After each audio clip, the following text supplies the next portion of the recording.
As you arrived, Mr. President, you were saying that there was no plan B, that the Iran deal was to be preserved. Now you're talking about a new deal with Iran. Why did you change your mind? Did you join the strong approach suggested by President Trump? Is it because you could not convince him? And in addition, do you think the other who signed the agreement, the deal, will follow you? When I say there is no plan B, I usually refer to the fact that there is no B planet. It was about climate rather than Iran. Now, regarding Iran, I've always been coherent, and you can go back to what I said at the UN General Assembly in September. I always said that there was the JCPOA, but we needed to add 3 pillars: post-2025, the ballistic issue, and the regional influence. I do not know what President Trump will decide regarding the JCPOA, and it is his responsibility.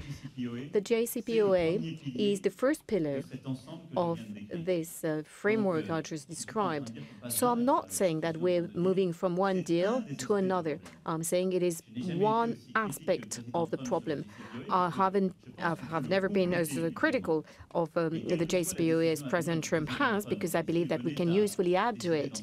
But no matter the decision that President Trump will take, I would like us to work as from now on a new deal with 4 pillars, including what is already covered by the JCPOA, that is ongoing nuclear, the current nuclear activities, the long-run nuclear activities, the ballistic activities, and the regional influence. So this is constant. But over the past few weeks, and in particular today, we've been able to go and to very much talk in details about this topic, including the situation in the region. And I believe that we've converged on a common reading of what is happening in Syria, in Yemen, in Iraq in particular, and on the fact that the nuclear issue is not the only one, that indeed there is a problem with the ballistical activity of Iran and their presence in a number of countries in the region, and that our willingness was indeed to set the conditions for the stability of the region.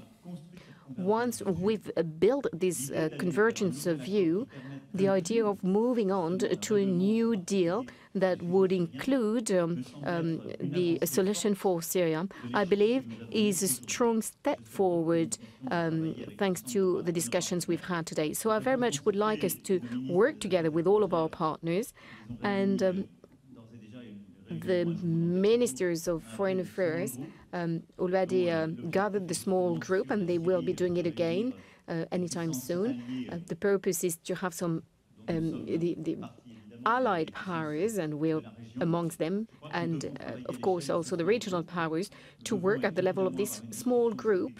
We also shall have some privileged discussions with Russia and Turkey on regional topics, including Syria. So as from now, we will work using that method in favor, work towards a deal. I believe we can both combine our common views and our differences, because we are not in a vacuum. I always said vacuum. I always said we should not tear apart the JCPOA and have nothing else. I think this would not be the good solution.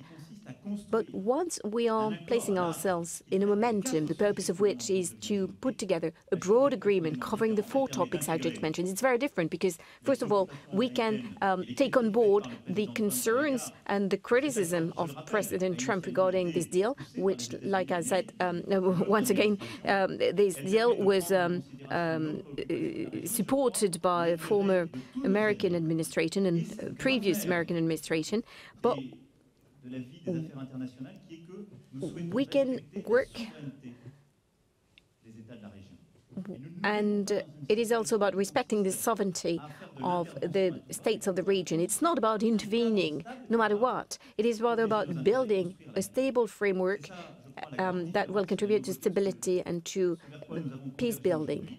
And I think this is what we've been agreeing upon today. It's not about tearing apart an agreement and have nothing, but it's about building something new that will cover all of our concerns. And if I might add, the states, and as I alluded to, that in countries that are in the area, some of which are immensely wealthy, would not be there except for the United States and to a lesser extent France. But they wouldn't be there except for the United States. They wouldn't last a week. We are protecting them. They have to now step up and pay for what's happening, because I don't think France or the United States should be liable for the tremendous cost. The United States is embarrassingly into the Middle East as of a few months ago, as you've heard me say before, and I don't take responsibility, but I would be very embarrassed if I had to. $7 trillion. And when we want to build, Mr. President, our infrastructure, everybody says, oh, we want to be careful with our money. When we want to fix a highway or we want to build schools and lots of other things, tunnels, bridges, they say, oh, let's be careful with our money. And yet we have spent $7 trillion in the Middle East, and we've gotten nothing for it, nothing, less than nothing, as far as I'm concerned. That's over an 18-year period. The countries that are there, that you all know very well, are immensely wealthy. They're going to have to pay for this. And I think the President and I agree very much on that. And they will pay for it. They will pay for it. We've spoken to them. They will pay for it. The United States will not continue to pay. And they will also put soldiers on the ground, which they're not doing. And we will, in fact, bring lots of people home. We will have a strong blockage to the Mediterranean, which to me is very important. Because if we don't, you have Iran going right to the Mediterranean. Not going to have that. But there is a chance, and nobody knows what I'm going to do on the 12th, although, Mr. President, you have a pretty good idea. But we'll see. But we'll see also if I do what some people expect, whether or not it will be possible to do a new deal with solid foundations, because this is a deal with decayed foundations. It's a bad deal. It's a bad structure. It's falling down. Should have never, ever been made. I blame Congress. I blame a lot of people for it. But it should have never been made. And we're going to see what happens on the 12th. But I will say, if Iran threatens us in any way, they will pay a price like few countries have ever paid. Hey there, thanks for checking out CNBC on YouTube. Be sure to subscribe to stay up to date on all of the day's biggest stories. You can also click on any of the videos around me to watch the latest from CNBC. Thanks for watching.